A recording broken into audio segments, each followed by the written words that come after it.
tayo sa farm, ng Dubai Farm. At ito yung ating baboy dito ni Bogs, amigo. Dami niyan. Pasukin natin. Ayun. Dami.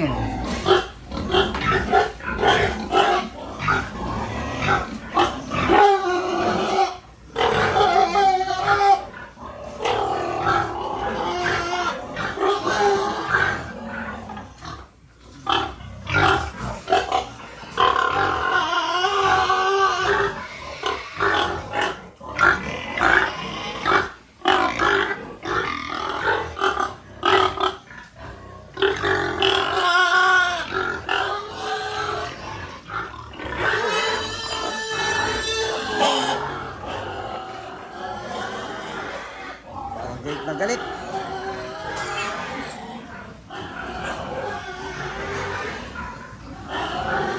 Mas marami kaysa dati, ano?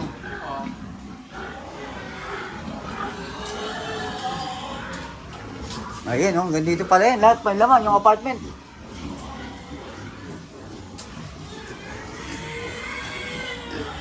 Ayun, oh, hanggang dulo pala to.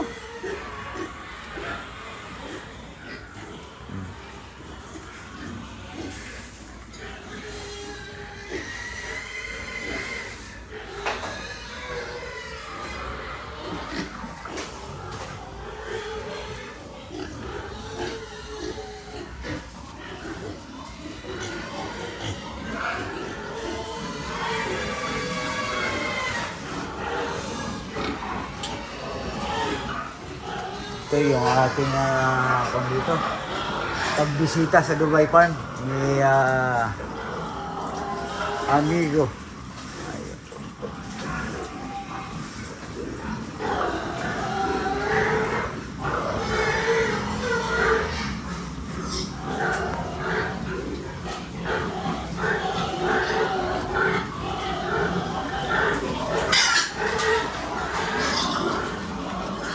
Ayun.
Siyempre, malapit ang mga 2 weeks na lang mga anak. Ito, kaya pala laki. Pagka gayang Kuya Bogs, mga ilan ang anakan yan? Mga ilang bake yan? Depende. Ang pagkakadang ng Pag naka-tempo tayo, maabot ng mga hanggang 15. Oh, dahil pala na, no? Minsan, 10 piraso, 12 pieces. Oh. Meron naman pag medyo minalas ka ng konti, 1 piraso ng family plan. Meron ganun.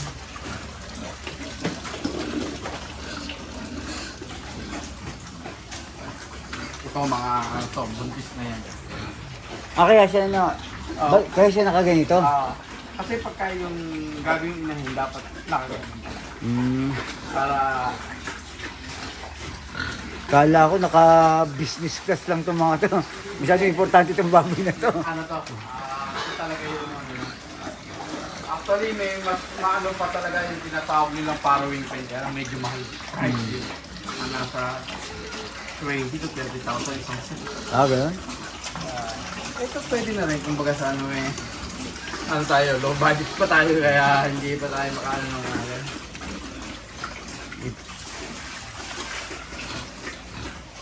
Last year kasi, nakunan ko to, nawala lang sa aking video eh, hindi pa ganito kadami. Madami na, pero ito lalong dumami. Oo, medyo nadagdagan ng konti. Yung ano siya. Medyo kumita, kaya nadagdagan ng konti yung mga alaga nating bago. Kaya dun sa mga ka-OFW natin, kuya, ito si kuya dati yung OFW kaya naging Dubai Farm to eh. Oo.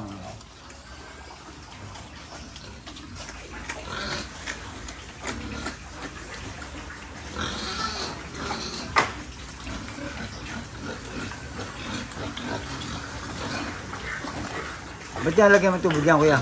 Drinker nila to. Ay, yung meron sila. Okay. Ako automatic drinker nila.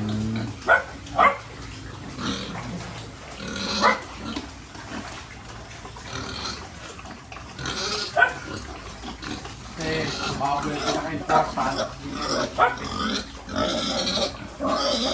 Hindi dapat ko nawawala ng tubig.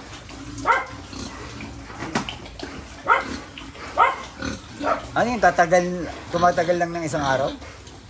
Minsan wala pa yun. Talaga?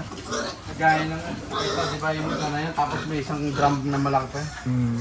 Hindi, siyempre marami sila eh, hindi yung maabot. Kaya twice a day paglalagay ko ng ano.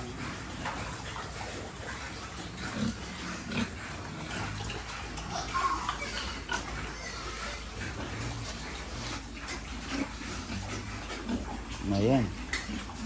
Ipa yan, di ba kuya? Hindi. Hindi ba ipa yan? Pitch yan. Pitch pala yan, sorry. Ano ba yung, di ba may ipa rin? Tama ba yun ako? Oo, merong iba na parang umaano siya. Pero ito mostly mga feeds talaga. Okay. Mais, tapos mga maraming mga.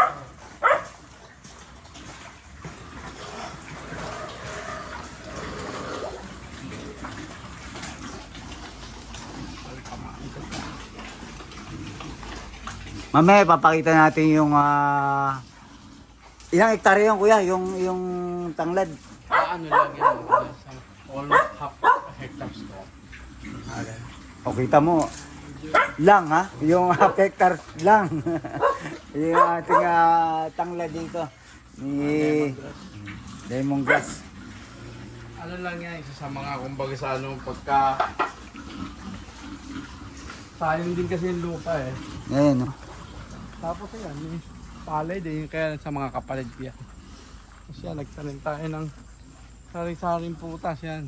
May bayabas, rambutan, abukado, duhat, lansones, yan. Tapos ito yung mga ano yan, ito yung tawag dito, saging, sari-sari, may lakatan, may tordan. Ayan.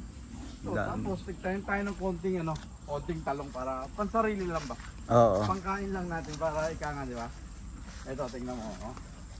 Meron na tayong mabibitas, di ba? Ayun no. Ganyan lang. Di ba? Ganito lang kasimple yung Yan ata yung kinain natin isang araw. Kinain natin. Dito mo lang pinitas. Unang harvest yun. Yan. Yan. Kumbaga sana magtanim ka na kahit ilang piraso lang may makakain tayo. Kaya nga. Nung kung dito, pipitas ka lang, di ba? Napakasarap ng pakiramdam mo. Ito yung lemongrass natin, di ba, Kuya Bogs? Ayan. Hanggang doon ata yung lupa mo, no? Yung kung ano yung natanaw ko, lampas pa. Actually, ano yan, hati-hati na rin kami mga magkakapatid. Pero that time, yung sa tatay, talagang mula ron sa may kalsada, paikot na ganyan. Lupa ng tatay. Pero ngayon, pinaghati-hati na sa amin. Tapos yung dinaanan namin kanina, hindi na ako naka-video doon kasi medyo... Mano yung daan na. Pero Sapra Street yun. Kasi yung lugar na to talagang puro sa mga sapra lang to. Para sa Sapra lang talaga. Yung talaga. Tama, lawak Siyempre may nakikidaan. Oo. Pero ganun lang, wala namang problema. Hindi na kami nag-aano sa daan. Kung makikiraan lang sila, okay lang. Pero sa iba-iba yun, di ba? Mayroon pang tinatawag na bago ako makapasok paalam ka muna. Yung sa'yo, wala nang paalam yan. Ano lang naman, pag makikiraan lang naman sila, okay lang. Lawak niya, no? Ito Ito, sa kapatid ko na to. kundi ba yung tanim na yung Palay. Palay na yan? Palay na. May bunga na siya. Lumili pa. Ito yung tanim natin na. Bagutan natin mga papaya. Mga ilang buwan na lang to. Magka-harvest na rin tayo.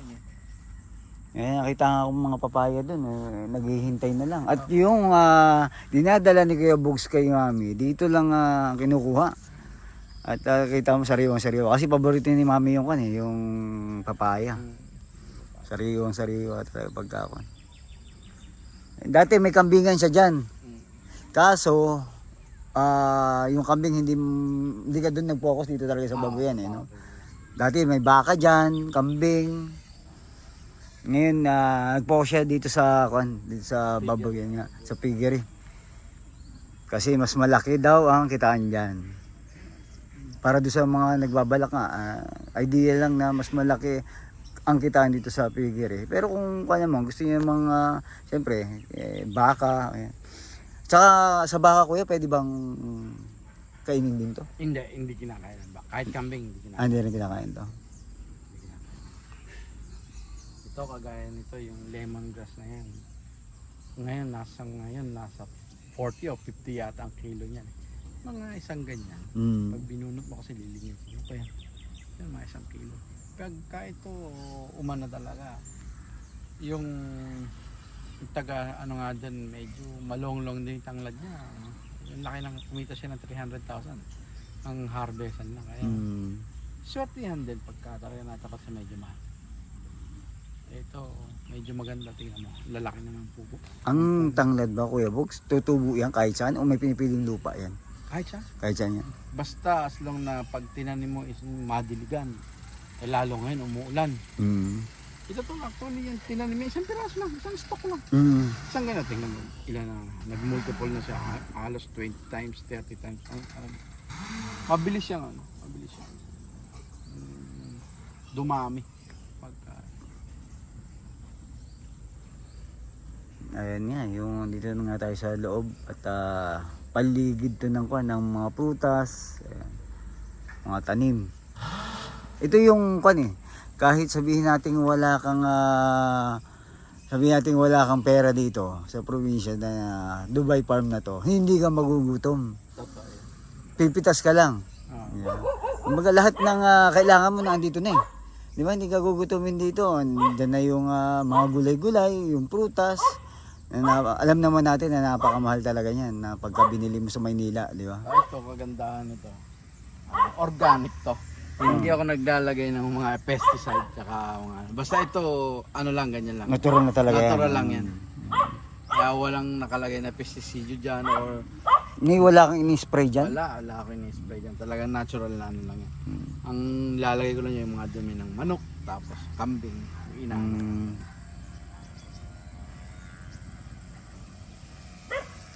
Lahat ng may mga tuta dito sa iyo ba yan? Sa kanya, 6 nung nakaraan niya pinamigay. Kasi bantay ko talaga. Tsaka yan, pusa. Kasi dati, nung wala pa akong pusa rito, medyo maraming daga. Pinakain yung pigs. Kaya gumawa tayo ng paraan para kano tayo. Ayan. Organic din yung ginawa mo palang paraan. Natural. Natural. Magpusa kayo, di ba? Hindi na kailangan kuhan. Ito mabait to eh.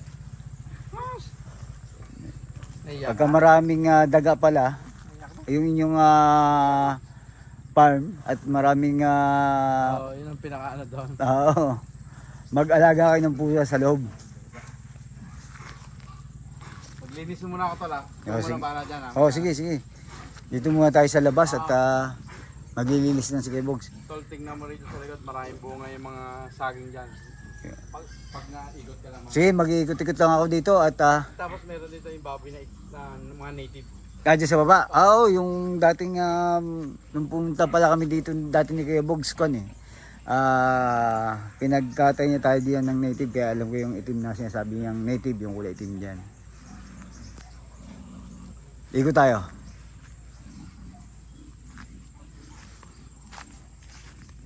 Kita niya, ang sarap ng paramdam na may ganito kang kalawak na lupain. Dito sa kanyang San Rafael Dubai Farm. Yan, dito sa Bulacan. Ngayon, kami ni Amiga nga, dito rin kami nakabili ng aming pwesto dito sa San Rafael. At kaya napili namin din tong lugar na to dahil sa kanila. Dahil maganda ang San Rafael, hindi binabaha. Hindi naman lahat ng Bulacan binabaha. Ang San Rafael, sabi nga ni Kuya Bogs, dito na kasi siya lumaki. Dito na rin yung mga magulang niya talaga. At subok na ang San Rafael na hindi binabaha. Kaya ito yung nagustuhan din namin lugar dito sa Bulacan. Kasi pagka sinabi dati na pagka may mga makakausap nga na taga Bulacan, di ba? Parang binabaha doon. Hindi po. Parang may parte siya na binabaha ang Bulacan. Pero ang San Rafael, sabi nga ni Kuya Bogs ng ating amigo, bahain na ang buong Bulacan. Baka ito hindi pa kasi mataas nga itong lugar na ito. Ikot tayo ng konti. Ito, dati nakalagay dito kambingan. Yan, kambing lahat yan eh. Pero ngayon nag-focus nga dito sa may pegiri. Punta tayo dito sa loob.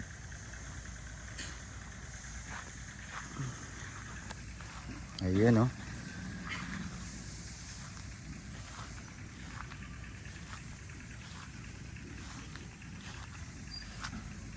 Yan, mangga. Yung, punta tayo dito sa papaya.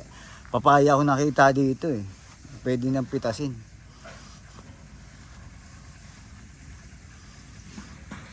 Yun. Yun tayo.